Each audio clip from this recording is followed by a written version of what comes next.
श्री कृष्ण कहते हैं कि अगर इंसान खुद की गलतियों को अपनी उंगलियों पर गिनने लगे तो दूसरों की जिंदगी में उंगली करने का वक्त ही नहीं मिलेगा। दो शब्द मीठे बोल बोलने से किसी का खून बढ़ जाए तो वह भी तो एक प्रकार का रक्तदान है।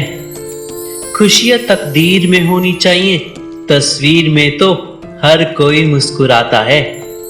एक बार एक नेत्रहीन व्यक्ति मंदिर में भगवान के दर्शन करने पहुंचा। जब मंदिर में उपस्थित लोगों को पता लगा कि वह नेत्रहीन है तो वह हंसने लगे और कहने लगे कि यह नेत्रहीन मंदिर में क्या करने आया है।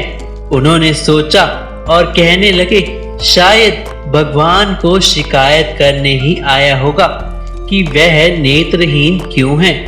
किंतु इन बातों से उस नेत्रहीन व्यक्ति पर कुछ फर्क नहीं पड़ा। उसने बस एक ही बात कही, भाग्य ने मेरी आंखों की रोशनी अवश्य छीन ली, परंतु मैं अभागा नहीं हूं। मैं भले ही अपने भगवान को नहीं देख सकता, परंतु वह तो मुझे देख सकते हैं। याद रखिएगा, दृष्टि नहीं दृष्टिकोण चाहिए।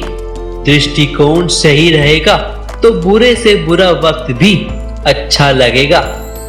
श्री कृष्ण कहते हैं आज के जमाने का कड़वा सच, परिवार से ज्यादा आपका अपना कोई नहीं हो सकता। गरीब का हर कोई दोस्त नहीं हो सकता। आज भी लोग अच्छी सीरत वाले पर ध्यान नहीं देते, बल्कि अच्छी सूरत वाले पर ध्यान देते हैं। आज के जमाने में इज्जत सिर्फ पैसे की होती है, इंसान की नहीं। किसी का सच जानकर अगर आपने उसे उसकी सच्चाई से अवगत करा दिया तो वही आपका दुश्मन हो जाएगा। आपने बरगद के वृक्ष को देखा है, जितना विशाल होता है उतना ही दृढ़ भी होता है।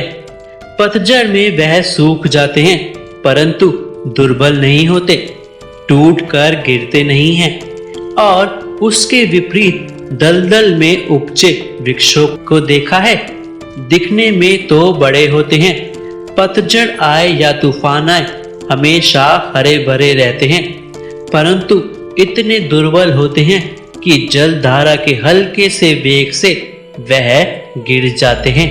परंतु ऐसा क्यों होता है? इसका कारण है जड़ें। जिसकी जड़ें दृढ़ भूमि में है वह हर चक्रवात हर ऋतु को सहन लेता है। जिसकी जड़ें दलदल में है वह स्वयं की जड़ों को दुर्बल बना लेता है। कुछ ऐसा ही मनुष्य के साथ भी होता है। जो अधर्म, कुकर्म और असत्य की धारा पर उपजा है वह समय की एक मार भी नहीं सह पाता, और जो मनुष्य धर्म की धारा पर उपजा है वह हर समस्या से अविचलित हो जाता है। अब आप पर निर्भर करता है कि आप क्या बनना चाहते हैं। अच्छाई के पीछे कोई नहीं जाता, बुराई के पीछे सभी जाते हैं। शराब बेचने वाला कहीं नहीं जाता, दूध बेचने वाले को गली गली घूमना पड़ता है।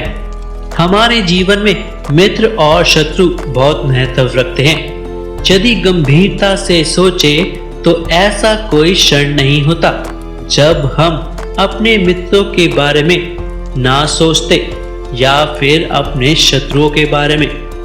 हमारे हर कार्य या तो हमारे मित्रों के हित के लिए होता है या फिर हमारे शत्रुओं के अहित के लिए। हम हर स्थान या तो अपने मित्रों के साथ होते हैं या फिर अपने शत्रुओं के साथ होते हैं। कोई नहीं चाहता कि उनका शत्रु पसंद रहे।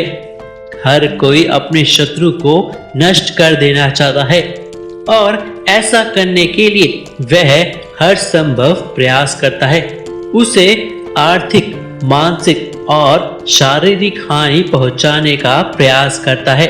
परंतु यदि मैं आज आपको ऐसा मंत्र सिखाऊं जिससे आप शत्रु को सदा के लिए नष्ट कर दे, तो वह मंत्र है मित्र बनाना।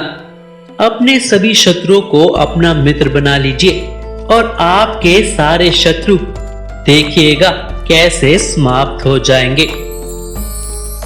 कृष्ण कहते हैं, यदि जीवन में अगर किसी की बात बुरी लगे तो दो तरीके से सोचिएगा। पहला, यदि व्यक्ति महत्वपूर्ण है तो बात भूल जाओ और बात महत्वपूर्ण है तो व्यक्ति को भूल जाओ।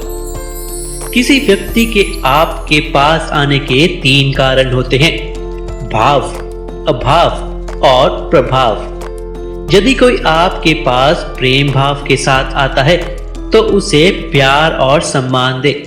यदि कोई आपके पास अभाव लेकर आता है तो उसे समझिए और जितना हो सके उतनी मदद करने की कोशिश करें।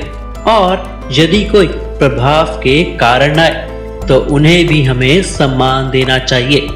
स्वयं को भाग्यशाली समझिए कि कोई आपके प्रभाव में है। याद रखिएगा, कभी भी किसी का तिरस्कार ना करें। किस मोड़ पर ले आई है ये जिंदगी, अपने ही घर जाने के लिए दूसरों से इजाजत लेनी पड़ती है। सबसे ज्यादा नफरत का सामना सच बोलने वाले को और लोगों की भलाई करने वाले को ही करना पड़ता है। जरूरी नहीं कि जिसमें सांसें नहीं वही मुर्दा है, जिसमें इंसानियत नहीं वह भी तो मुर्दा है। मदद सबकी वही करता है जिसका दिल सच्चा होता है, वरना लालची इंसान तो अपने माँ बाप को भी भूल जाता है। संसार में सबसे बड़ी शक्ति क्या है? शस्त्र की, शास्त्र की, कुछ कहेंगे बुद्धि की तो कोई कहेगा बल की, परंतु यह सब अधूरे हैं। संसार में सबसे बड़ी शक्ति है मित्रता। इसलिए सोच समझ के मित्र बनाएं, क्योंकि वह आपकी जिंदगी बना सकते हैं और बिगाड़ भी सकते हैं। दोस्तों, इस वीडियो में इतना ही। वीडियो को अंत तक देखने के लिए धन्यवाद। कृपया लाइक और कमेंट में लिखना मत भूलिएगा। राधे राधे।